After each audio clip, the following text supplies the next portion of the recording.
Welcome to the Access to Success podcast, Project Shine series. I'm your host, Saeed Al-Basha, and with me is author and coach Mike Diamond. This is episode 10 of season 2, and today we're going over values. What are values, you ask? Well, I did a good old Google search and found a good definition for you. So, values are the regard that something is held to. In other words, a person's principles or standards of behavior. Now, I'm sure you've heard of family values, core values, even company values at work.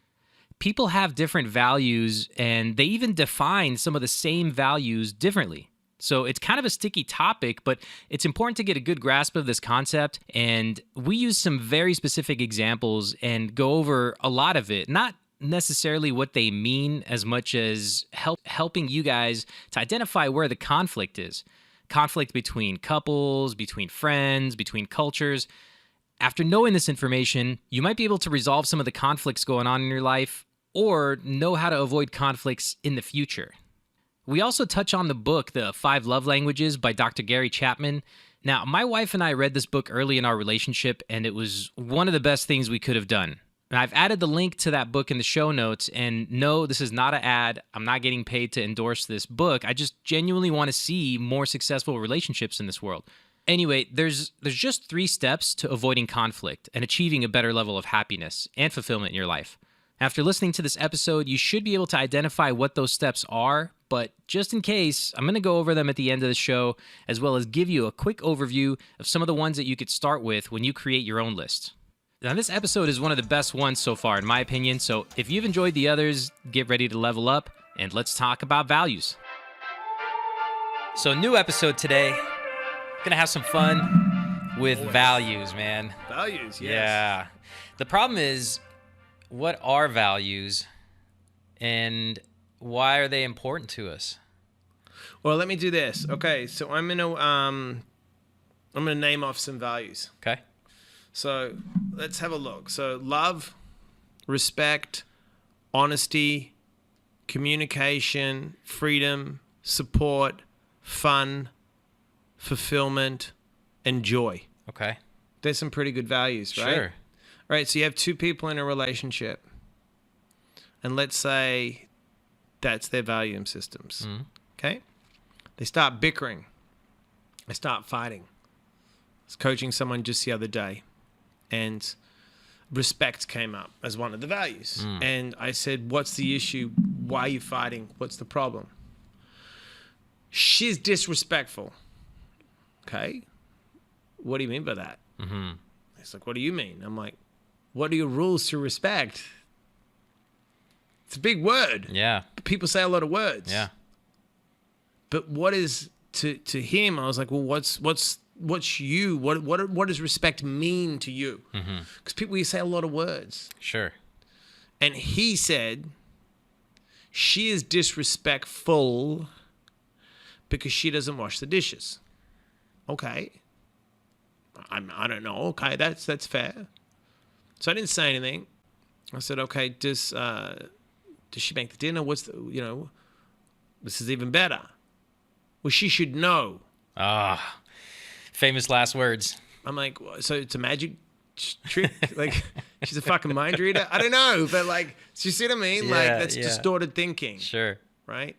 So she should know that it's disrespectful to, wash the dishes. And I go, okay, did she make the dinner? I don't know. I'm trying to get like a background here. Well, yeah. So she made the dinner. Okay, why? Because I work all day. Okay, hold on. Why does she have to make the dinner? Well, what do you mean? I'm just asking you a question. Have you ever asked these questions? Why does she work? Yeah, she works as well. Okay, so she works and you work, but you feel she needs to make the dinner and then she needs to wash the dishes? Well, yeah, it's disrespectful if she leaves the dishes in the sink. Interesting choice. Right. Now, she called me. She wanted some coaching. We're talking. I said, how's it going? She goes, he's really disrespectful. I go, why? And she goes, because after I've worked all day and made the dinner, he doesn't say to give me a kiss and a hug and tell me that he loves me. Yeah. So we've got a problem here. We have the word respect. We have two people with completely different rules to the word respect, and they're not communicating about it. Right. So if you can't set the rules to the value, then you're just saying words.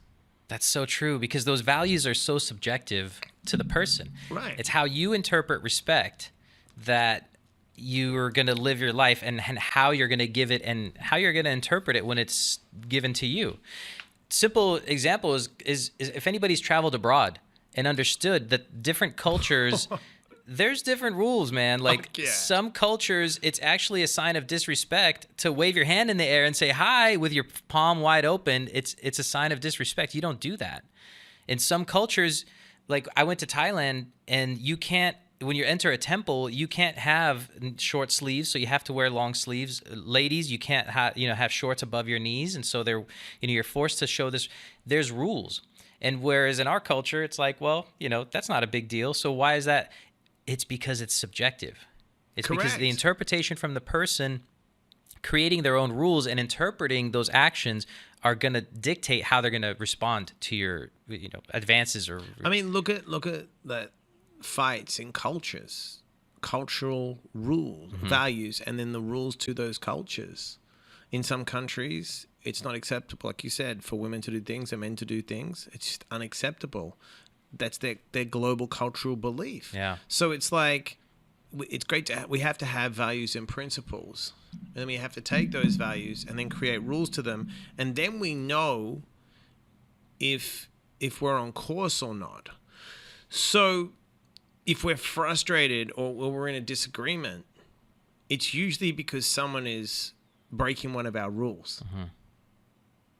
Because the values could be the same. What I value may be different to my wife. We both value health, but what she does for health and what I do for health are two different things. Sure. Same value.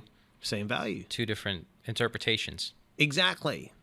So you can never judge a person of their interpretation, because everyone's interpretation is different based on their map of reality. Right. I went to Europe, and I didn't like the fact that my wife was pregnant and people were smoking next to her in a restaurant. And I had to tell the people, do you mind putting your cigarette out? Please. She's pregnant. There's enough information out there that secondhand smoke is not the greatest, right? Sure. And they were like looking at me like, no. So I went to the waiter then, and it's like, dude, you're either going to move me or move that person, or I'm not paying for the meal, because I didn't sign up for that. Now, maybe I'm wrong. Sure. And in their eyes, you might be.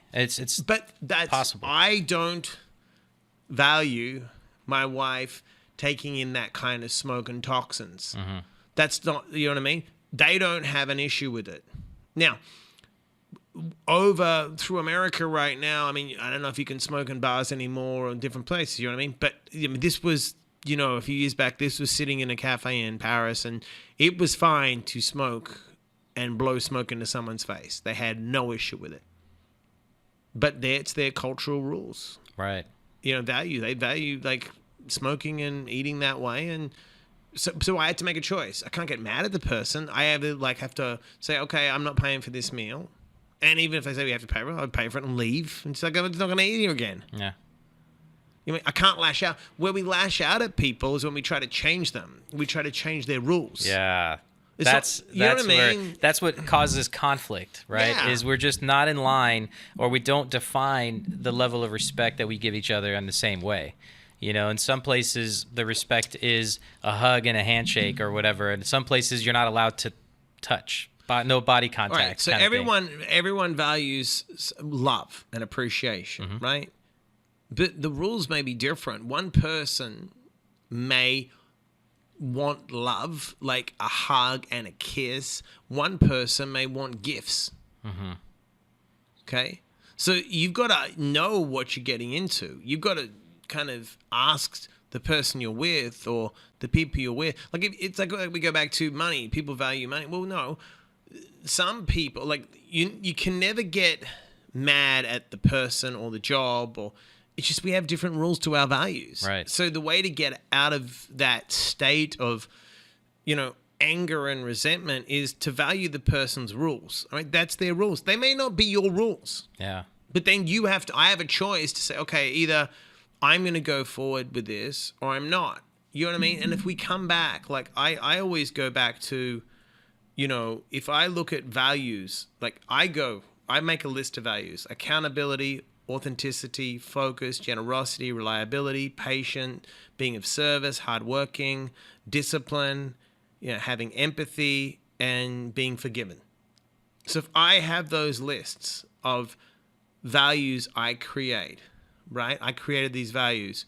Now, accountability, what does it mean? It means being responsible, how I treat people. Do you know what I mean? Being responsible, being congruent. So I create rules. What's authentic mean? Being honest, genuine, real about what I feel. You know what I mean? Don't compromise my integrity. Yeah. Right? Being focused, being able to concentrate on any given task and give it its full attention. It's like I go through and I write down the rules to these values and what they mean to me. So then if I go into a situation where I get a job and I say to the person, hey, I want to work here. And they're like, great. And they have a really amazing mission statement, respect, all these things. And then I see them do things that aren't congruent. Then I go, I'm not going to, that's what they think it is. Right. But it could be blatant, but it from what it looks like, it's just... maybe it's just not. Look, here's the thing, right? If I say, I value respect in my relationship, right? And that could be on multiple levels. And then you say to the person, well, what's respect? Well, one of my things, I have a rule, and my wife has a rule, or whoever is, that we won't go and, cheat on each other. Okay. And the person goes, okay. And then you go and cheat on that person. All right. There's an issue. It was already agreed upon and it was broken. So when we have conflict, it's usually a conflict of the rules. Right. The values may be exactly the same. But if we don't know the rules to the game, there's an issue. So it's important to create the rules then. Yeah, talk about it. And communicate the rules. Absolutely. Yeah. Have you read the 5 Love Languages? I haven't. Okay, so the 5 Love Languages, a book written about just the virtue of love. It's just basically the fact that there are 5 love languages. There's the language of gift, touch, physical touch, time, quality time, the acts of service, and shoot, I forget the 5th one. But anyway, so they're talking about 5 love languages, and what they're trying to illustrate is saying people react differently, and you need to be aware of what your partner's love language is, because if your partner's love language is quality time, and you're trying to give them gifts, they're not going to receive those gifts with the same intention that you were giving them. But that's brilliant. I mean, we're talking about. I'm never really going to read that book because you're exactly what is the rule behind. Exactly. But if we're not communicating, because I may grow up and see, I'm just saying, my dad buy gifts for my mum all the time, and my mum feels it's amazing. So then every relationship I'm in, I don't listen to the person when they say, I don't like roses on Valentine's. I don't like roses on Valentine's. Okay, so Valentine's come, you buy them roses, and they go, God, you're so unappreciative. I bought you roses. I didn't say I wanted fucking roses. Right. We've got to know. Now, here's a question. Are we going into these relationships wanting to change the person? That's a good question. Or are we going in saying, this is what I value, these are the rules to these values, this is my plan, this is what I want. What do you want? What do you value? And then the person going, well, I don't see it that way. Okay. Now, do I get off path? Because, as I said, my wife doesn't drink, but she doesn't have a problem with drinking. I don't have a problem with drinking. It's just I don't get the results I desire when I drink. Is it a problem? No, it's not a problem. I can drink. If I wanted to drink right now, I can drink. It's not a problem. See what I'm saying? Yeah. For me, when I drink and do drugs, am I the person that I enjoy being? No, it brings out a side of me that I don't enjoy it. Right.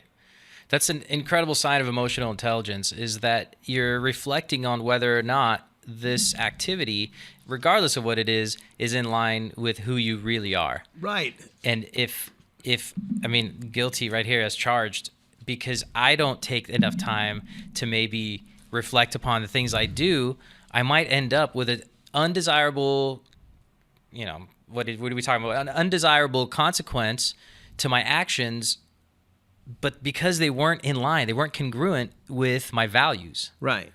And so every one of our values has to have some sort of rules around it. Absolutely. Because if you don't have rules to your values, you're just saying words. Yeah. Like they say, it's 7% words, 38% tone, and 55% physiology. So I could say something in a really persuasive tone and mean it when I say it, and then I turn around and I act just completely opposite. Yeah. And it's like, all right, so rules and values, right? We have words. Because we have words, those words can be twisted and turned and take away what people... I got conned. All right, did you get conned because of the words or because the action or the tone? Do you know what I mean? So if you look at animals, because they don't have the developed prefrontal cortex, certain animals. So we go back to like the zebra, and a lion doesn't have to say, there's no words, doesn't have to say to zebra, if you come next to me, I'll kill you. It's part of their rules. Right. Your dinner, right? It's unspoken, now, right? Let's say the zebra and the lioness could talk, and the lioness is like, I swear, last week, I was just having a rough time. I was out of my mind. But, tonight we're going to have a get-together. Why don't you bring all the other zebras? It's going to be a really, really good party at the Serengeti. And the zebra goes back and, he's really persuasive and he's really like, dude, I'm telling you, this lioness was cool as shit. It was a one-off. She's actually really nice. I don't know, and there's some other guys in the group that gut feeling is, nah, dude, she's a lioness. Yeah. I just don't want to do it. And then he still takes a gang with him, and they get to the watering hole, and they die. And that would never happen because animals don't communicate. They don't bullshit each other because you look at the other animal, and you just know. Yeah, what you see is what you get. What you get. Now, there's been situations, and you can see it with certain animals. It doesn't matter the size of the animal. They look at the other animal, and the other animal knows this is going to be a fight. I'm throwing down, and I may not come off. Because there's values and rules. There's some rules in the animal kingdom. They're like, dude, we know our rules. Yeah. Do you know what I mean? For sure. And there's a hierarchy because the bigger male usually gets the female. And there's like a stat. But now, here's a great thing. Like, you can see hyenas, and there's some great epic documentaries of hyenas and lionesses. Hyenas and lions. You'll see 20 or 30 hyenas, and they'll take on about 10 or 12 lionesses, and they'll do a lot of damage. And it just takes one male lion, because the male lion's about 500 pounds, and a hyena is 150, and a lioness about 200. It just takes one lion to do damage. And the one lion will go after the matriarch and kill the matriarch. And 20 hyenas just go, I just don't want to be around. Yeah. Do you see what I mean? The rules are, if you take this thing on, there is so much consequence. So he doesn't have to talk. He doesn't have to roar. He just looks and says, I'm going to do damage. Right. Do you know what I mean? So we have to establish rules. And then we have to talk about them. And we don't, look, really speaking, do we get divorced because we can't get along? Or do we get divorced and have these issues because we don't look at the rules? That's a good question. Do you know what I mean? Yeah. And then the values, and then say, okay, can I live with your rules? Because if I have a certain goal to achieve in life, and I have clear focus, and like you come and I open a company, and I go, I'm specific, and I don't just write a bullshit manifesto. Like I've worked for people that talk really good games, and I'm like, dude, come on, you're telling me this, I can see what you're doing. Right. And I've been like that when I was doing drugs. I admit it. If someone said you were like this when you were doing cocaine and drinking, I'm like, absolutely, I was. Probably was, right? Yeah. I don't deny it. I was jacked up out of my mind. So just because the person says it doesn't mean they're a bad person. Right. Because in the moment, they probably mean it. But what are the rules? And are they consistent with the rules? Yeah. That's the difficult part. But I think when you set a rule, it at least gives you the guidance. And let's say we were talking about what we were talking about earlier, love, and then what the definition of love for each partner is in a relationship. And for some, it might be gifts. For others, it might just be quality time, or it might be physical touch, or whatever it is. If we get into a relationship and this relationship starts off, first of all, the value is love. Then here's the rules. Those become the standard. Now, I know what my partner is expecting. I know how to act in accordance with those expectations. And if I disrespect those expectations, or I just ignore them, or I do something that's not congruent with that, then I should expect an undesirable outcome. Versus if I do it and my partner is now happy with the results, I'm getting the desired outcome. Well, you just hit on two Simple. amazing things. You hit on standards, and then you hit on you said something else that was really good. So standards, okay? What are my standards?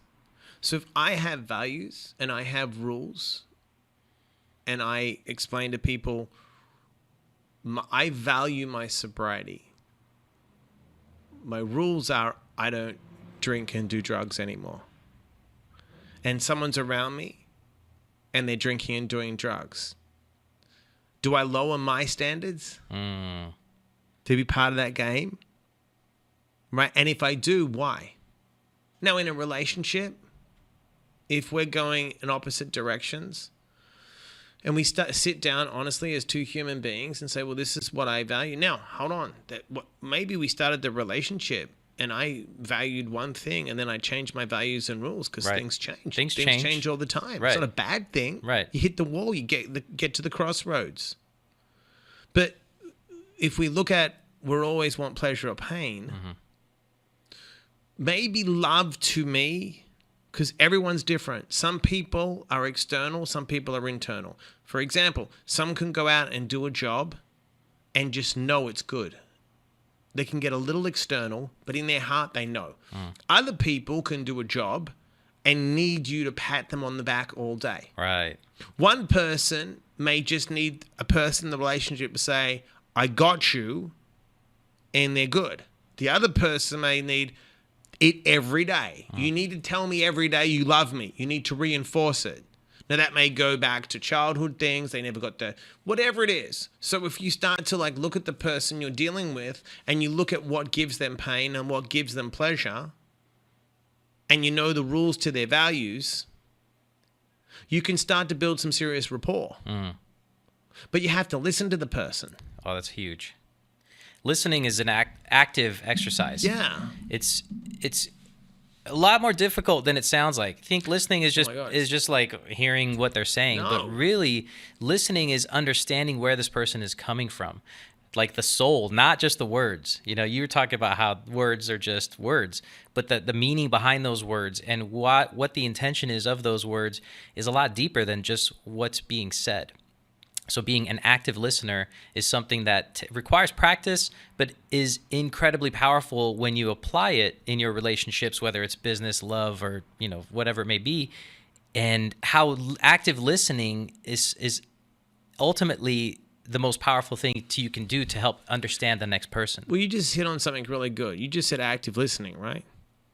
If someone says, I hear, do they really hear you? Right. When someone's listening, they don't say anything. No one ever says, I'm listening to you. Really. They're just like, I hear. But if they just sit there and they're listening, they're getting it. the more I say, I hear what you're saying, I get it, I hear what you're saying, You just want the other person to shut the fuck up. Shut the fuck up. Right? Yeah. So I think with everything we do, we have to ask ourselves, what am I? Now, I always look at role models. If I want something or I desire something, like it was easy for me to get sober because there was people around me that had what I wanted. I just was like, I want that. What did you do? You were able to. I just looked at them. I said, you've got 15 years of sobriety. What do I do? And I'm very easily, I'm quick in the sense of if I feel something, I either, there's two thoughts. There's like, you need information to be successful or you have imagination. Okay. When you need information, certain people need to look at what's going on and then they craft something. Then you have people like Einstein, which was all imagination. He didn't need the information. He had the imagination and then he figured out how to let people know what was going on. Roger Bannister didn't need the information. Roger Bannister was all imagination. Roger Bannister said, I'm going to break the 4-minute mile. They're like, it's impossible. All the information was incorrect. Information said through scientists and people, a man cannot run a 4-minute mile. His heart will explode. Roger Bannister said, yeah, it can be done. So he had imagination. He saw himself running the 4-minute mile. So he didn't need the information. Then what happens? He breaks the 4-minute mile. 30 people break it that year. Now they run a mile in 3 minutes and 45 seconds. That's 15 fucking seconds. Yeah. So the information was incorrect. So, with me, if I don't feel right, then I go, okay, maybe I need some information here. You know what I mean? Something's not right. Something's not congruent. I'm not being authentic. My values are off. What are my rules? And then if I see someone that I'm like, wow, they got a good life. And it's not bullshit. They've really got a good life. And I see the way they are. And they're congruent. They walk the talk. Everything lines up. The words, the tone, the physiology. I ask them what they do. What are your values? What are your rules? What gets you up in the morning? What are your rituals? What's your motivation? And then I just fucking do what they do. Yeah. I keep it that simple. It is. Just emulate those that are in the position that you want to be. Right. And then I just do it. I don't question it. If the guy says to me, like when I got sober, people go to meetings and get commitments. I didn't question it. I just went to meetings. You know what I mean? So then all of a sudden, my values and rules changed. Yeah. Like every 12-step program has principles for a reason. You know what I mean? But they've got to be congruent. Right. And you've got to know the rules. So if we were to prescribe a homework assignment to somebody listening who's trying to get in line with their values, what should we do and how should we do it? Should we first identify the values? Should we, first observe what's, I would take these values. Here, look. Take love, respect, honesty, communication, freedom, support, fun, fulfillment, joy, and spirituality. There's 10 values.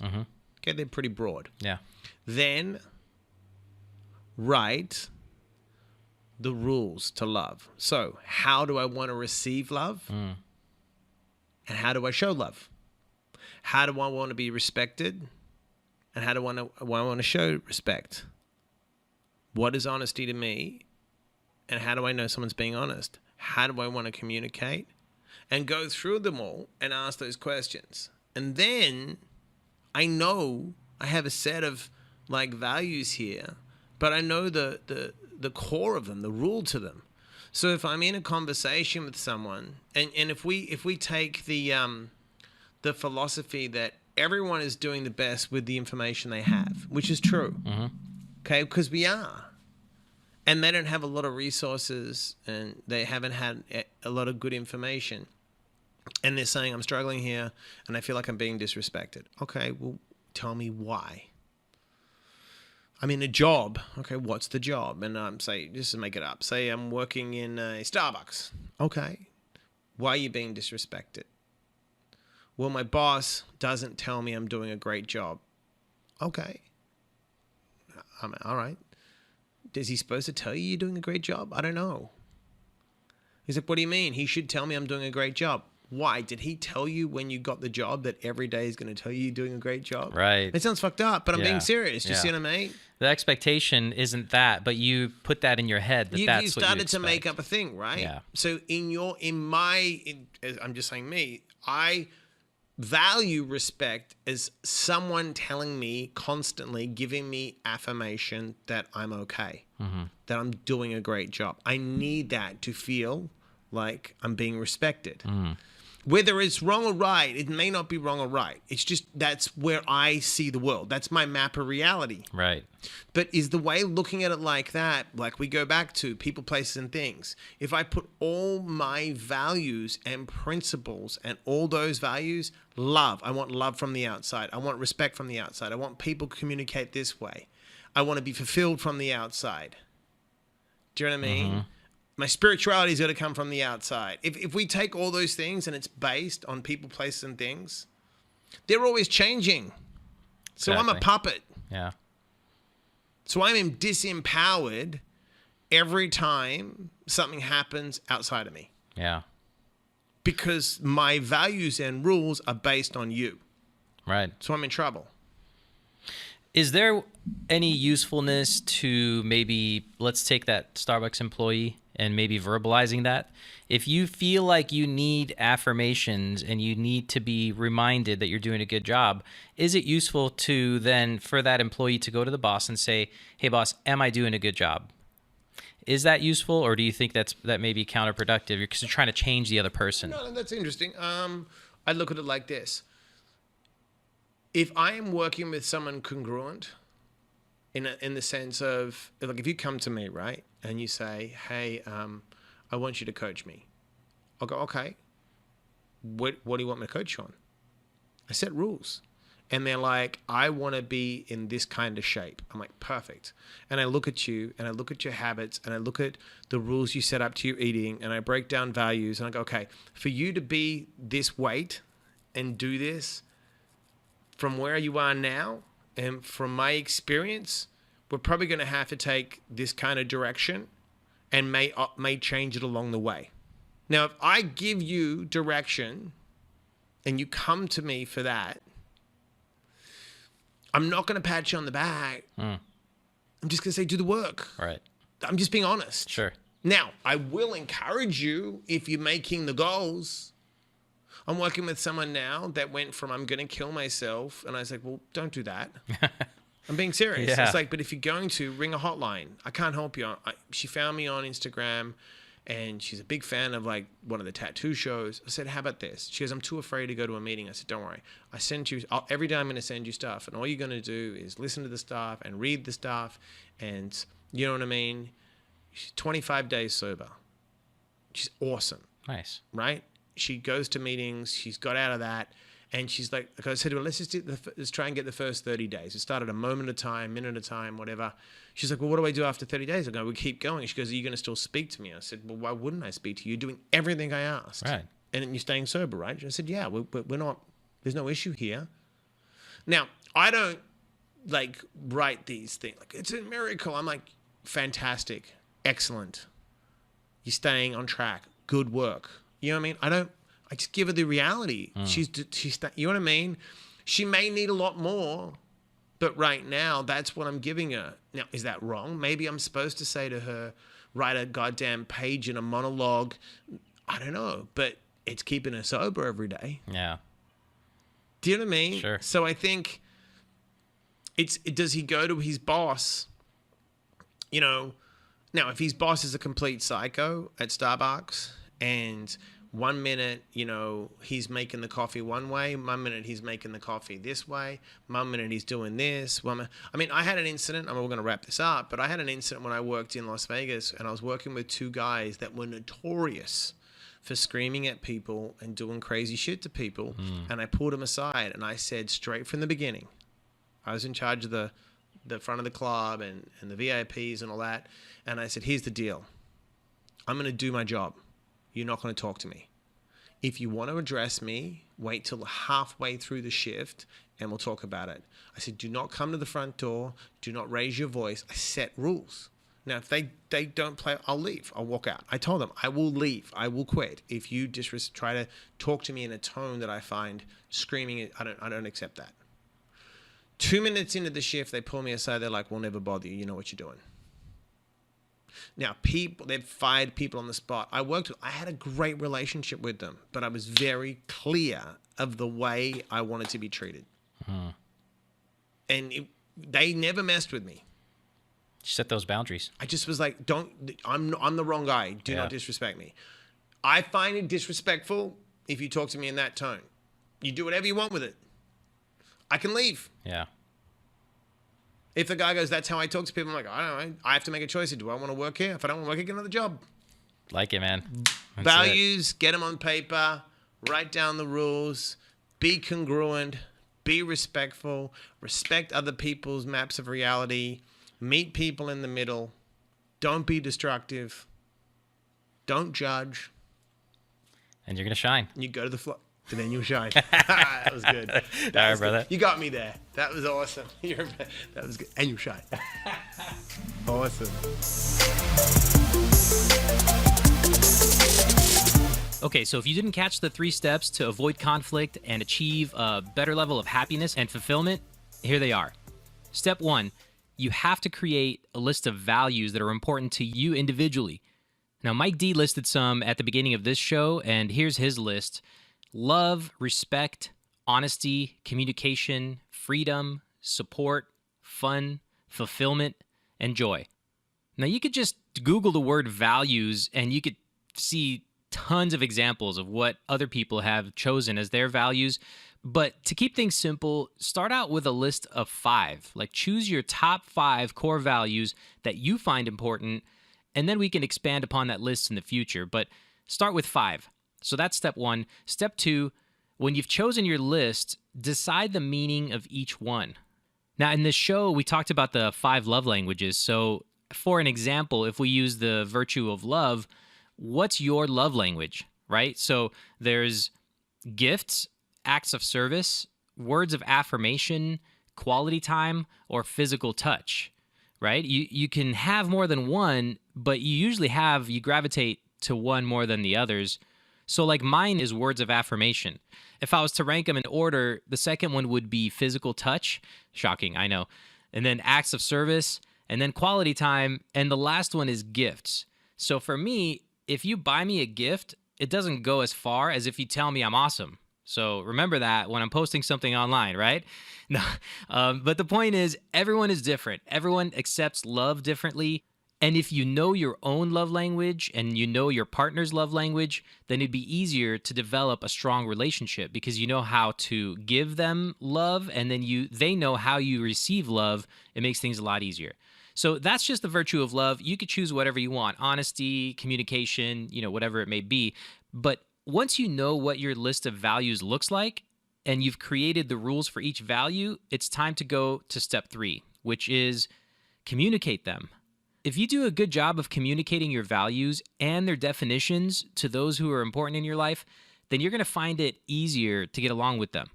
If they understand you, they'll know how to connect with you. And the best part of this whole exercise is you can apply it to every aspect of your life. With your spouse, with your family, your friends, coworkers, business partners, neighbors, religious affiliations, and the list goes on. Every aspect of your life. You could build better relationships everywhere, and you'll be happier with the results because there's less conflict. And really, that's the point. So 1, create your list. 2, decide on the rules or the definitions of each value. And 3, communicate them. That's it for this week, guys. I love you all, and I'll see you next time on the Access to Success podcast, Project Shine.